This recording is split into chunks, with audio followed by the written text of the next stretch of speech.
Well, yeah, you gave me a call. Yeah. After this conversation. And I can kind of see both sides of it when you talk to me, because me and Wack got into it like 10 years ago. And that made me not want to talk to Wack for 10 years, basically. But I felt there was two things going on. There was one, Wack has this reputation that he built up for himself. So when he goes into Wack 100 mode, people are going to react a certain type of way based on things they've seen before, which sometimes is just an act. He just turns up, he even, explains certain situations, how he does it like on purpose and so forth. And there's also a lot of stuff on Wack, which you were telling me on the phone call, that I know just weren't true, and I got to explain it to him, when we talk later on, it's just like, okay, this is a guy from the UK. He's not really around everyone the way the rest of us are, like living in LA and being around the people and really knowing what really happened versus sort of what's on the internet. Because if you look on Reddit, there's all types of insane conspiracy theories about people. There's insane conspiracy theories about me. What I'm saying? Yeah. Allegedly, my mom is tied to the KGB and all this other type of weird stuff, which just isn't true. So you and I talked, and I'm like, okay, do you want me to give him a call? Well, let me see what I could do. And you're like, sure, go ahead and give him a call. Right? Well, so rewind. Let's start from the beginning, because I'll tell you what happened. And I feel like maybe there was some things in that first conversation that me and him had that just didn't come up, but like will add a lot of context to the conversation. But what you just said is a very good point, because it's like, if you Google Wack 100 extortion, a lot of things come up. Right. And I said that to him on the phone, and that upset him. But a lot of the stuff isn't true. Well, this is the thing. Some of the stuff you're mentioning to me, I'm like, no, that didn't happen. Well, I know all the people you're talking about right now. Like, literally, I know them, and I can make phone calls and talk to either them or their direct management, and it just isn't true. Well, this is the thing. These details of the conversation I probably did tell you, but it's like I didn't say them publicly. But then Wack did, after this, the dust settled on all this, Wack did jumped on Academics' stream and basically just shared the whole conversation, which is totally fine. Yeah. But I'll recap that, and I'll give the world an understanding of why I felt like I was in the midst of a Wack 100 extortion plot, which later I understand was not. So after the pressing on No Jumper, I basically copped a plea with Wack. I messaged Wack and said, hey Wack, like, look, it was no disrespect. I didn't mean to, it was wrong of me to message Adam with that stuff. I wasn't trying to put you in it. It really all came across wrong. And like, I look up to you. You're an OG of the game. You're legendary. I've been reading about you for years. Like, I really want to be on your good side. Let's have a good relationship. And he was kind of like, yeah, no, we good. Like, the way he put it was like, if you see something crazy about me, send it to me first. Yeah, you could actually send it to both of them at the same time, and there would have been no issues whatsoever, right? I felt like, just to be completely honest, looking back, yeah, I probably could have sent it to Wack first. Admittedly, Wack was on the phone on No Jumper Live, and also I didn't feel like I had a good enough relationship with Wack to send him that. Maybe now that's different. But it was more like I was sending it to Adam, because it was just like, yo, this is your co-host, this is crazy. Adam wasn't on the news at that point. I didn't realize Adam was in the next room and just going to walk straight back in and ask Wack about this live. Anyway, that's besides the point. I copped a plea with Wack. I was like, look, mad respect, like really, really didn't mean to have any animosity with you. Let's keep in touch. And after that, I basically kind of made it a point to almost just on a friendly level, just let him know, like, I'm working on a big U expose, I'm digging deeper into this situation, like, let's be friendly, let's be on the same team, whatever. And then I asked him a couple questions about Big U, partly because I wanted to know the answers, but also just to kind of have a reason to maintain this relationship and just keep him tapped into what I was doing. So this is the interesting info. There is a $1 million worth of game interview that stars both Big U and Wack 100 together. I don't know if you've seen this, right? Classic 2020, I think it was. There's a really great part of that conversation where Wack and Big U are talking, and Wack basically says, yo, Big U, there's like a legendary story that there was a prison riot when you were inside doing your long bid and you knocked out like 32 people in a row. And so in that interview, he says that there's footage, like he's seen the surveillance footage of Big U in a prison riot, knocking out 30 people in a row. And he's like saying, no, it's not 32 people, it was 32 knockouts. People was getting back up and getting knocked out again, all this stuff. Crazy story, right? And I wanted to talk about that in my piece that I was doing. So I seen another video by another YouTuber claiming to be reacting to the footage of Big U knocking out the 30 people. But I kind of was like, I don't think this looks like what they say it looks like. So I said to Wack, I was like, yo, is this footage here? Is this the Big U knocking out 30 people footage? And he was like, nah, that's not it. And I'm like, oh, okay. And then we went back and forth just about random stuff. I think I was just asking him like, I mean, I could even pull up the conversation, but I was just asking him like, just little prison details about Big U, basically. And then so in the midst of this conversation, Wack hits me with a message, I think it was in all caps, saying you should buy the footage. And I'm kind of like, I'm a bit confused because I'm like, what footage are we talking about? Now this is where the whole extortion thing, because the whole conversation got really mixed up and confused. I could show you the conversation, and he did show it on Academics live stream. But just come to find out, he's saying to me I should buy the Nipsey smut tape footage. He doesn't even have that. He's seen it, but he doesn't have it in his possession because we've had a conversation about that. He said to me, I don't know if he was trying to, he said to me, like, I'm the only reason it's not been out there, you should buy it. He didn't directly try and sell it to me, but he basically was on some stuff of like, you should buy the Nipsey tape and it should be part of your documentary, it'll be crazy. I mean, I have a photo from what he's talking about, which I'll never put out. And I even contacted one of the people in the photo to let them know that, hey, listen, I just want to let you know this is out there. I'm not going to put it out, but I'm just, as a courtesy, you should just know that it is out there. So you're saying he doesn't have it? He himself, because I remember when I interviewed him about this, and I remember there was a title about him having the footage, he specifically hit me up and said, I don't have this footage. I don't have it in my possession, but I do know the guy that was trying to release it or something, or trying to shop it around. So he has access to it, but he doesn't have it in his possession. And he made a specific point about that to me about that. If I show you the conversation, will you tell me whether or not it sounds like he's trying to tell me that he does have it or he doesn't? You can show me. You want to see it? Yeah. Because I feel like this is where all the confusion came from. Because it's almost like we're having this conversation, and then I'm kind of like, yo, like, are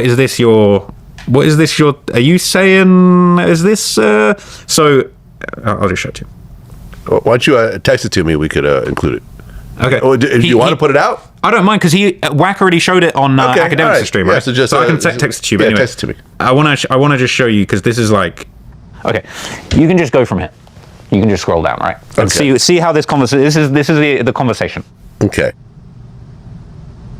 Call me on FaceTime, works better with my UK phone. Okay, so there's a YouTube video of Pelican Bay prison riot of 2000. So I'm asking him, is this the Big U footage where this he knocked was out the Big U people? fight? No, nothing to do with him. Blacks lost that battle. Is Nipsey, and then you asked, is Nipsey baby mother really Big U niece? He said, not by blood, just figure of speech. And then he said, you should buy the footage, it'll go crazy out your way. So he's talking about the prison riot footage. See, this is the thing. So I'm confused now. I'm like, are we talking about the prison riot footage, or are we talking about the S tape? Okay, but isn't this video, this YouTube video, the footage of the prison riot? Yes. So why would you buy it if it's already out? Well, no, because that's not actually the right one. So there's some other YouTuber that thinks that's the Big U fight, but it turns out it's not. Okay. So you said, okay, so you said you should buy the footage, it'll go crazy out your way. You said you think it's still around? That was like 25 years ago or something, right? So I'm still thinking we're talking about the prison fight footage, right? Because I probably would have bought the prison fight footage, but I definitely ain't trying to buy no smut tape. Well, I don't see a mention of the Nipsey thing anywhere here. Well, this is why the conversation kind of got confused. So he just changed, you're saying he changed topics to talk about the Nipsey situation? Well, this is the thing. I'm thinking we're talking about a fight tape. Okay. And then suddenly it's like, I'm backtracking thinking, wait, we're talking about the Nipsey sex. Right. So you said you think it's still around. That was like 25 years ago or something, right? And he said, I'm the only one that has access to it. So he didn't say he has it. He has access to it. Like I said. See? Consistent. I'm the reason it hasn't come out. So I think he was saying he even gave the guy some money to like not put it out. I think he mentioned that on my interview. But here's where we're getting confused, right? He says from 2019, right before he died. So this is the thing. So now when he says that, when it's 2019, right before he died, now I'm realizing, he's talking about the sex tape. He's not talking about the fight tape. Right. You go, man, that's crazy. That seems too deep, though. I'm usually just messing with public sources. He said text messages and consent to record is given by Nip on the recording. So now I'm like, okay, we're definitely talking about the S tape now. But I don't want you're talking about the Nipsey fight? No, not the fight. Okay. So now I'm like, okay, we're talking about the S tape, but I don't want it. I don't want to buy the S tape. You said fight tape or sex tape?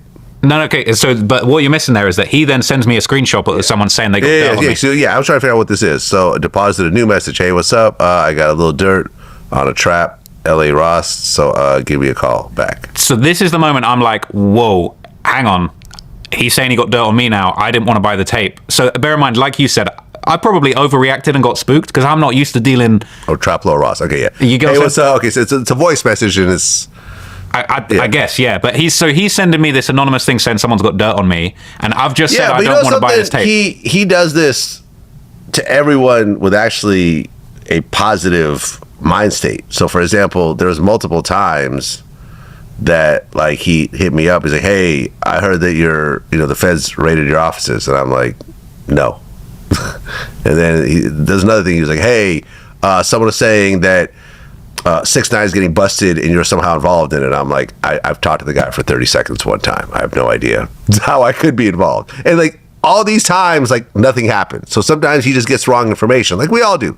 And he's just passing it along and saying, "Hey, you should know about it." I don't think this was hey, I got something on you and you better start paying me and I'm extorting you. I don't get that because, like I say, he sends the same type of thing to me. I think with the context of you explaining that to me after the fact, I could understand. At the time, I was probably overreacting, over scared. I don't deal with the streets. I don't deal with inside information. I don't deal with buying tapes off anyone. So I probably overreacted because I started thinking, oh, because I didn't want to buy the tape, he's trying to sell me or extort me on my own tape. And then I'm Googling Wack 100 sex tape extortion and there's a bunch of results. And so I'm getting too spooked, basically. Yeah, because there was like, and I haven't talked to him about this. I guess some people thought that Wack was extorting Kanye over the Kim K sex tape, but that's not what happened. From what I understand, he actually got a copy of it and just gave it to Kanye. Because the thing about Wack is Wack used to be crazy, when I first met him, and he'll admit that he was a different Wack back then, but over time, he's actually become a business person, and he actually understands the strength of relationships. So we actually said on camera, we both agreed that by us not rocking with each other for 10 years, we probably each lost about $1 million. Each. Just because he's got a bunch of artists I could interview that I don't interview because they're in connection with him. I remember Ray J wanted to do an interview and I'm like, "You still rocking with Wack?" He's like, "Yeah, well, I can't do it." Like, it was like shit like that because I was really just like, "Nah, I ain't fucking with this dude. I don't care. Like, I don't care what he says, what he does. I'm not rocking with him." Like, and it's whatever. Like, what I mean? It's like, okay, like I'm preparing myself for the bullshit if we ever run into each other, but he's not going to just dictate what he wants to do with me and so forth. So we just stop rocking with each other until we start rocking with each other. It's like, oh shit, we're actually on a different, he's not on a different, he's not on the same bullshit that he was before. And actually Wack is a really good resource right now. Me and him have actually formed a good business relationship. He was just here on Monday. So yeah, I can see where the mix up is. As a small town boy from the south of England, the conversation to me had gotten way beyond my depth, basically, at that point. And that's why, again, I feel like it's not like that happened and then I made a whole expose being like, Wack is an extortionist. I made a funny little comment thinking, oh, Wack's trying to like extort, finesse, sort of do some weird stuff with me and saying he's got dirt on me. I don't know, and it just spiraled out of control. You're like, fight tape or sex tape? LOL. All he has is sex tapes. At that point, that pretty much, I stopped talking because at that point, that was March 24th. There's another conversation on April 10th. So weeks passed between these situations. And you can look at So you could look at what come next, but like there's a long message of him basically saying I'm in a lot of trouble with him after I made that comment. Oh, okay. Do you want me to see what I mean? Yeah, go ahead. I didn't realize it was okay.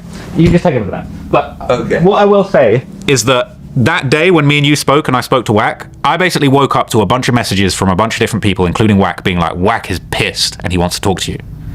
You don't have this is a nice long message here. So I'm scared. A businessman, a man of honor. I've never took a bully nobody. I demand what's owed. I'm not a street ninja. That's where I came from. We talked about understanding. I have at least $500 million in contracts pending, all legal business. Why would you do what you did, knowing that I'm not involved in these acts. Big U, Rico. My name is Cash Jones from Forest Wack 100. That's an entertainment name.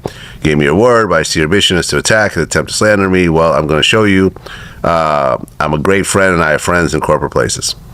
Yeah, so I'm very scared at this point. And then we had a phone call where, like, this is the thing, because I was scared and I was kind of in, like, a fight or flight mode, I wasn't trying to be tough with him, but I was trying to stand my ground just on some stuff of, like, Wack, like, I've looked you up and I've seen all this sex tape extortion stuff, and I feel like you was trying to put some dirt on me, and, like, this isn't right. You like, this isn't right. And then he's like, I'm going to sue you. You've slandered me. And then I'm basically trying to say, I felt like you was gearing up to put an extortion on me, and I ended the conversation at that point. And that's how I felt. And I made the comment. I probably shouldn't have made the comment, but I made the comment.